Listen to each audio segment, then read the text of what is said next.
As per viewer suggestion, I watched Mega Shark versus Giant Octopus on YouTube. Thank God. I wouldn't want to pay for that.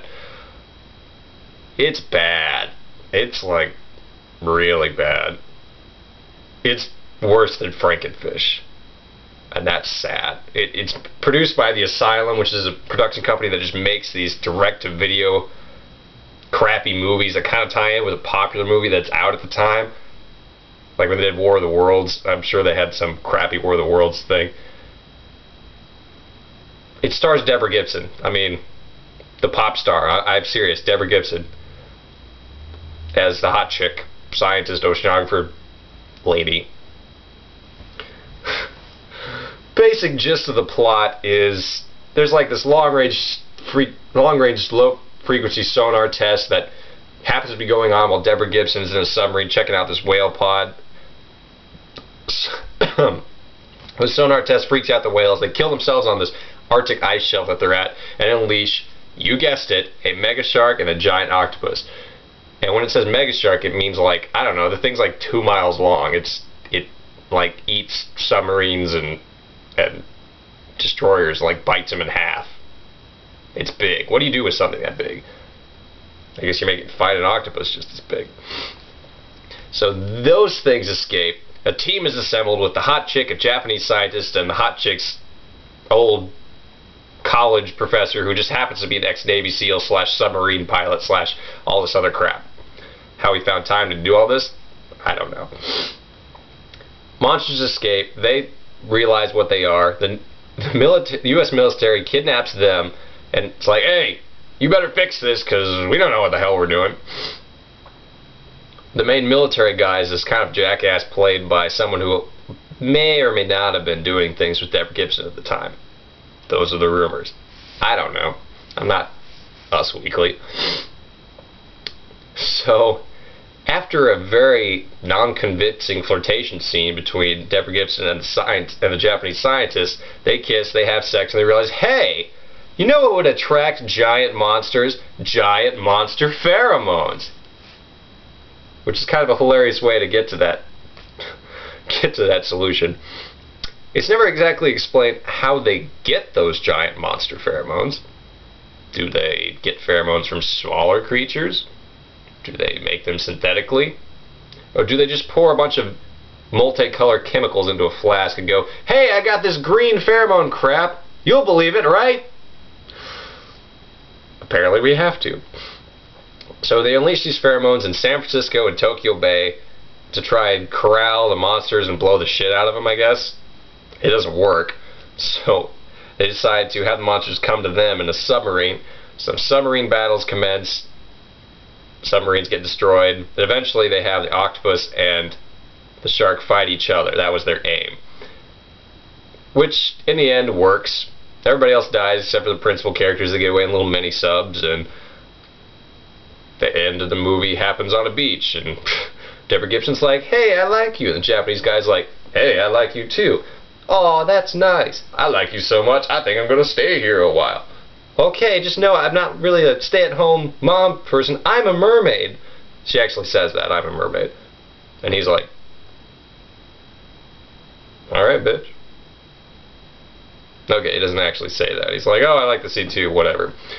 The blatantly Irish professor comes up and says, oh, by the look of the Irish, look at these photos I found from the North Sea. And I guess it leaves it open to a sequel or some crap like that.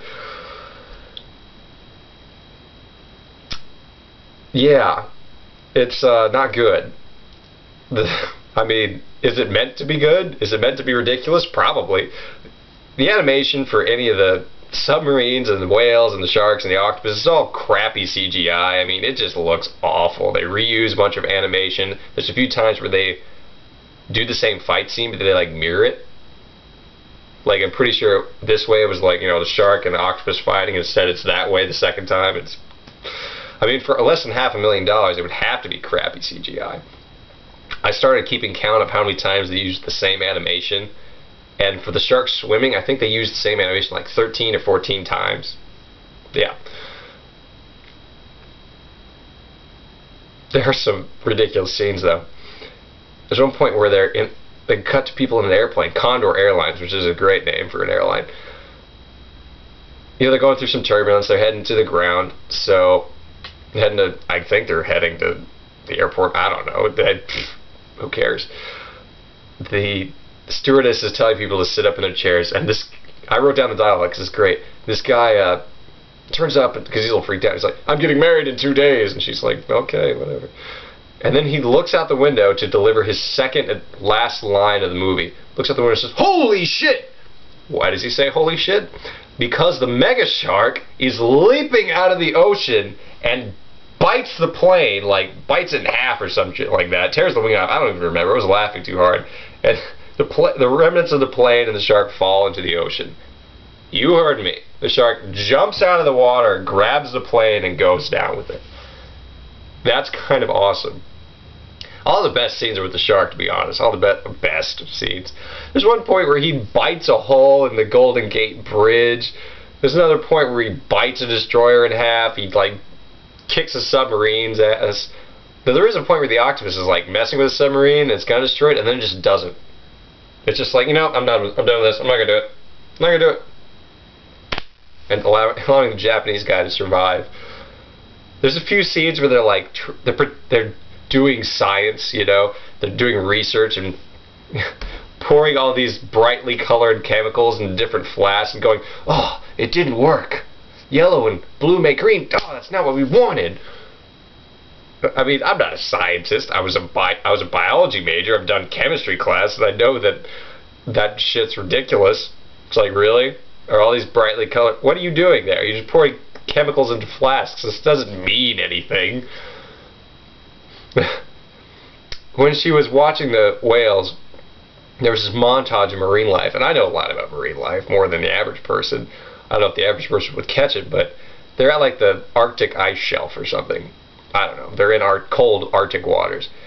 And the montage they show is hammerhead sharks, white-tip reef sharks, and California sea lions. None of which are found in the Arctic, I don't believe. Those sharks, I mean, they're kind of warm weather sharks, and California sea lions are named so for a reason. I laughed my ass off at that. It's like, really? What? Why don't you just show a tropical reef fish while you're at it? Because that makes as much sense. No normal person's gonna catch this, but you know, shark guy. What else? It's just bad. I mean, is it even a real movie? Can this be qualified as a movie? It can have been made with serious cinematic intentions. The sets are awful. The CGI is awful. The acting's pretty bad. I mean, the principals are okay. It's Deborah Gibson. What do you expect? But there's a couple extras that are like, maybe we should take some samples. I want to be that. I want to be that character. I can do that. I want to go out there and be in a crappy sci-fi channel movie or whatever, this asylum stuff, and be like, yeah, holy shit, and then just deliver my 2 lines and be done. I can do that. Why not? I mean, hell, if that person can. What else is there to say about this movie? It's bad. It's hilariously, awfully bad. Wow.